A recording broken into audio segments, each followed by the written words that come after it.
বন্ধুরা আসসালামু আলাইকুম। আপনাদেরকে আজকে নিয়ে এসেছি একটি সূর্যমুখীর ক্ষেতে।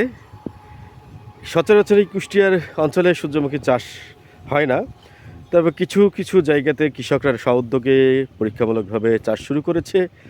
আমি আজকে আপনাদেরকে দেখাচ্ছি কুমারখালী উপজেলার, কুষ্টিয়ার কুমারখালী উপজেলার যদুবাড়ি ইউনিয়নের একটি গ্রামের সূর্যমুখীর চাষ একজন কৃষক করেছেন।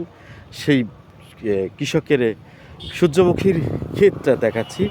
এই যে এখানে বীজ হচ্ছে, এই পরিপক্ক হচ্ছে, এই বীজ থেকে এই তেল তৈরি হয়। এই তেলগুলো শরীর স্বাস্থ্যের জন্য খুবই উপকারী, অসাধারণ। যেমন দেখতে সুন্দর, ঠিক তেমনই উপকারী এই ফুলের তেল, সূর্যমুখীর তেল। মোটামুটি এই বাগানটা দেখে, সূর্যমুখীর ফুলের এই ক্ষেত দেখে লোভ সামলাতে না পেরে ভিডিও করতে নেমে পড়েছি মাঠে। প্রকৃতি মানুষকে সবসময় আনন্দ দেয়, তাই সবুজ প্রকৃতি আমাকে খুব টানে, তাই